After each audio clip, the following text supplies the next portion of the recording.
All right, y'all, let's do it. Eyes on me in 1, 2, 3.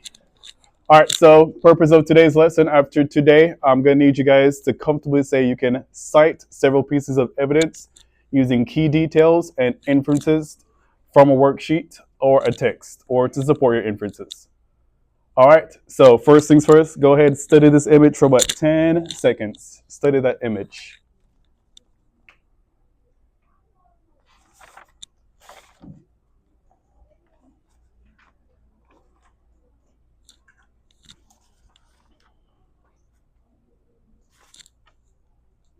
All right, by show of hands, can somebody tell me what is the dad doing? Ogini.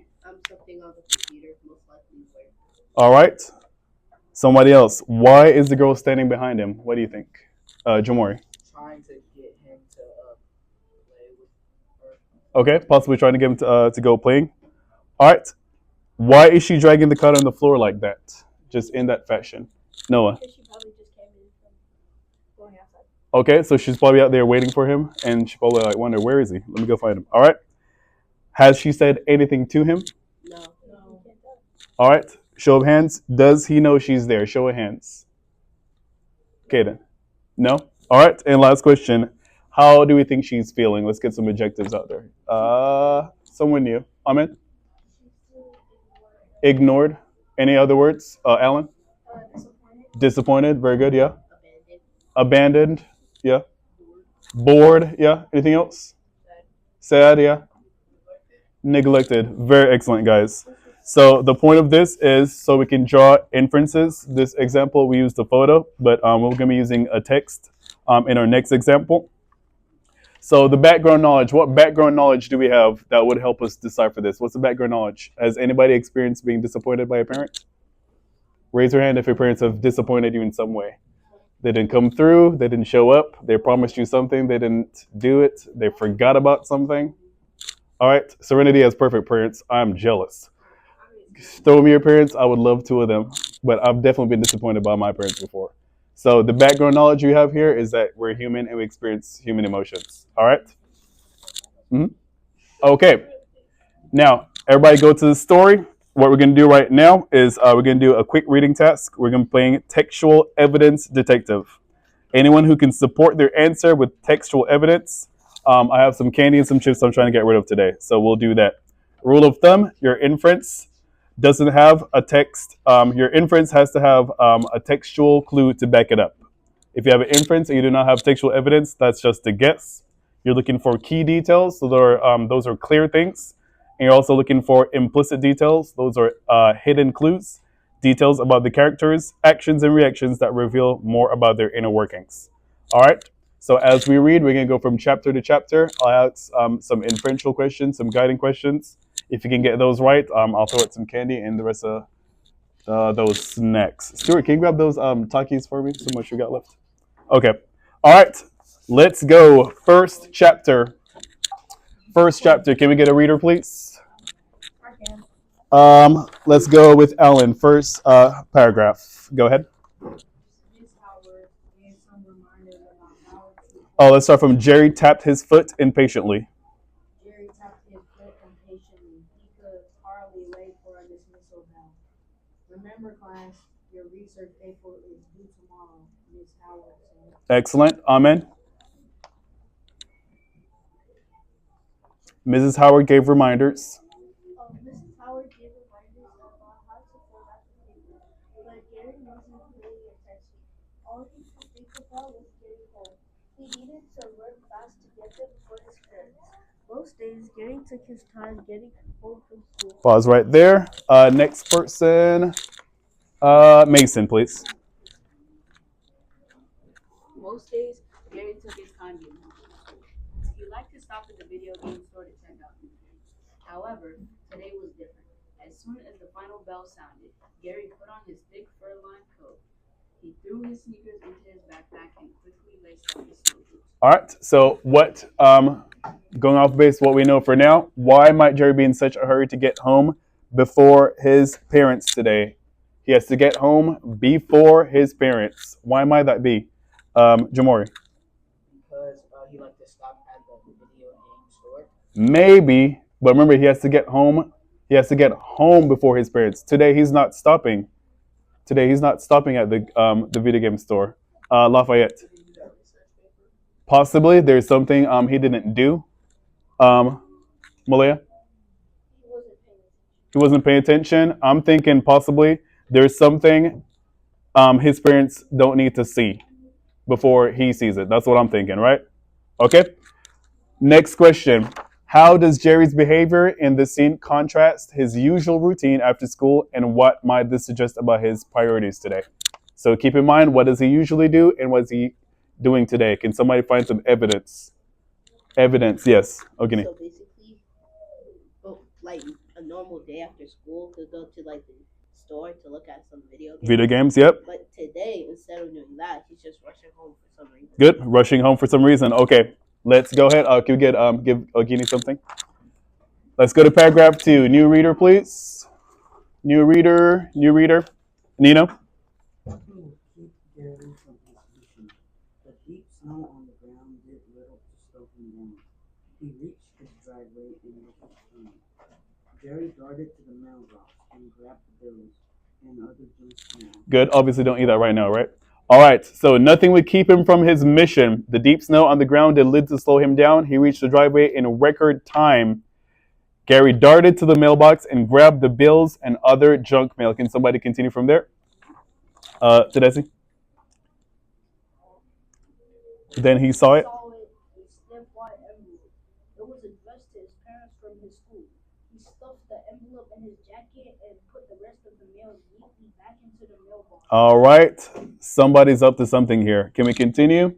Noah? Inside the house, Jerry opened the envelope and pulled out a piece of folded green paper.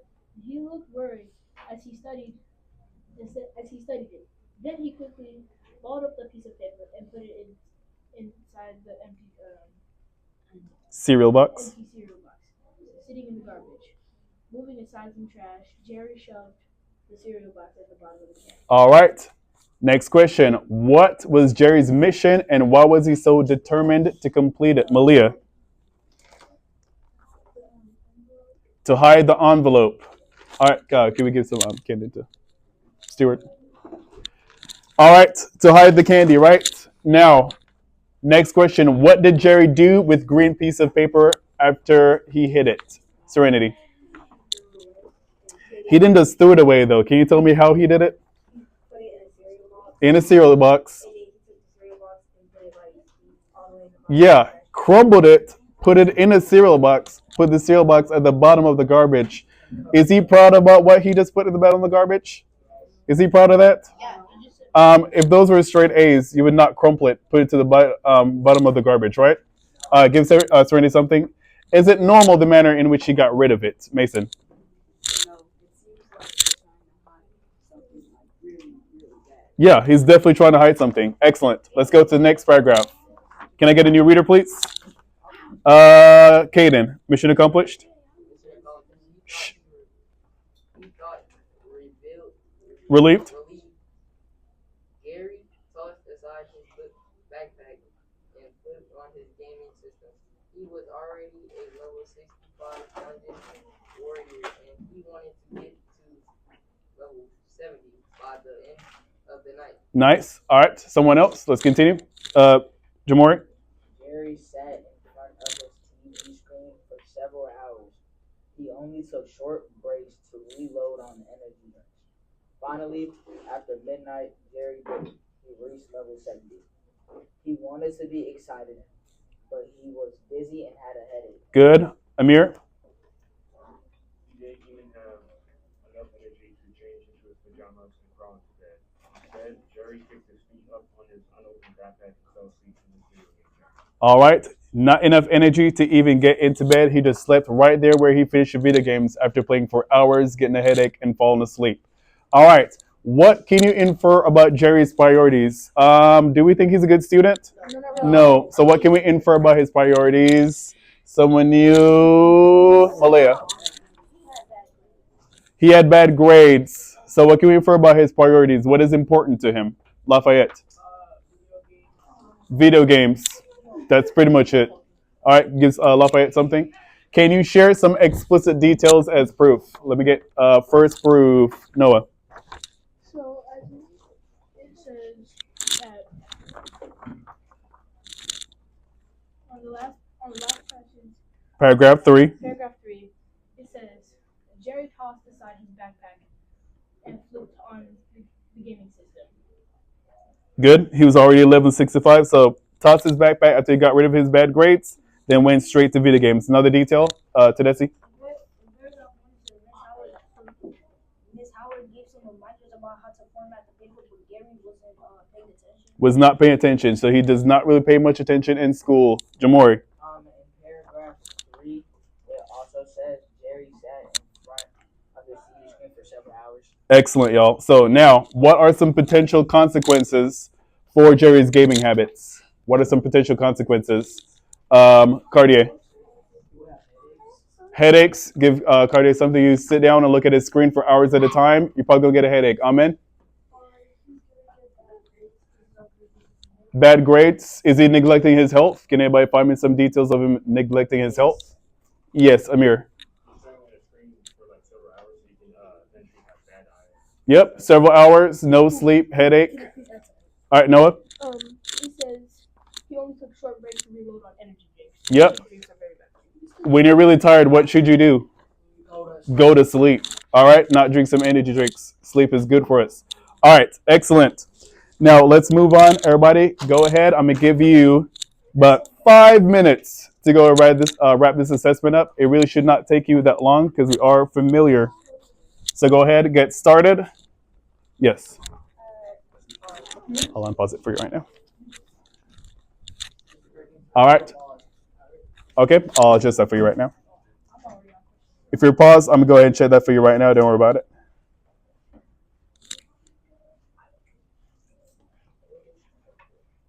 So 5 minutes for this quick assessment.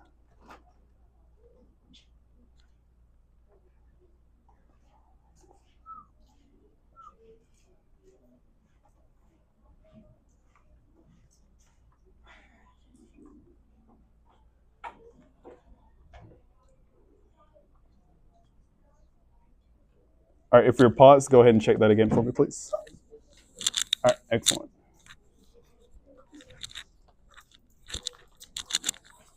Yes, sir. What was that? Yeah. What? Just answer this. That's what we're doing right now. All right, once you're finished, just go ahead, quietly submit, and just wait for a few more minutes. Please do not distract anybody.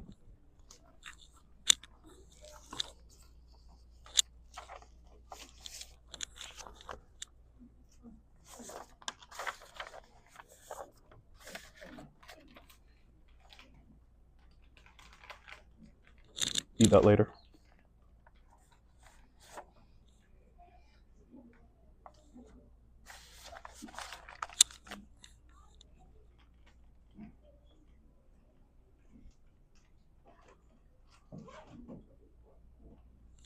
Hold on to those snacks. Eat them later.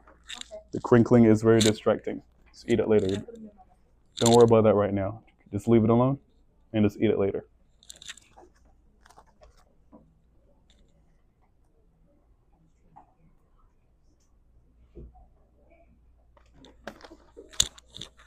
All right, give everybody a few more minutes. Right, 3 minutes.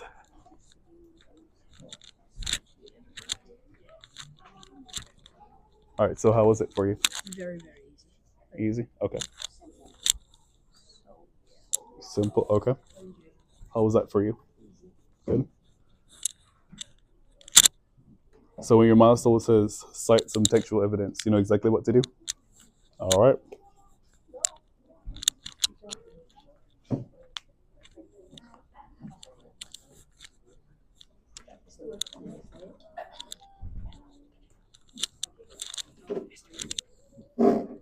Excellent.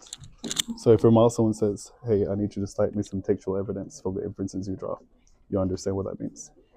Okay. Excellent. Mr. Palmer. 17 questions. Waterfall.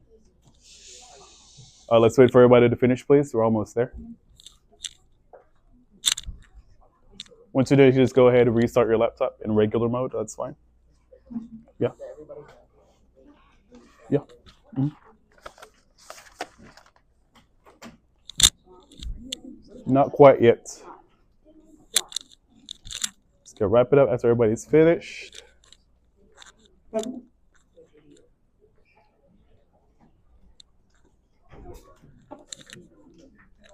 All right.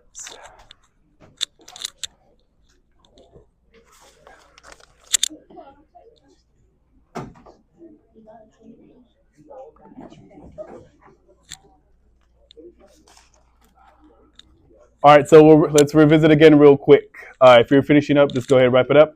So, essential question again. I'm gonna ask you guys verbatim. Can you cite several pieces of evidence? Can you? Yes. Can you use that using key details and inferences from the text? Can you? Yes, you can. Okay. Again, make sure when you're making inferences, they need to be supported. Why is this relevant? It's because we're taking the milestones in a couple weeks. So let's do a quick check. What's one detail that showed Jerry's priorities? What's one detail that showed what was important to him? Mason. Oh, he had, he had kicked everything aside and got straight on his game. Right? So he hit his grades. First thing he does is go straight back to the game. If you have horrible grades and you have to hide them from your parents, what should you be doing? Studying. You should be studying. But don't show block. Yeah. All right. All right. What's one inference we can make about Jerry, how he feels at the end? How does he feel after hiding his grades, making it to level 70 on Dungeon Master, getting a headache and fall asleep? Yeah. He feels kind of relieved, but sometimes he feels relieved that he hit it and made it to level 70, but he also feels tired because he was up. Right? So he made it to level 70. Is that really success? No. What? Yeah, it's not very successful at all. All right, so final thought. Remember, good inferences always connect back to the text. All right, share with your partner right now one detail you learned about making inferences and support them. Share with your partner one detail you learned about making inferences today. That is very technical. And what you can do is read the text and read it real good. Like, don't skim over it. Like, Excellent, table 3. Excellent, table 1. so then you're supposed I'm at table 6. I know. That's what I'm saying. You're supposed to give me. Okay, let me rephrase. You shouldn't like look at it for a second. You should actually read the word.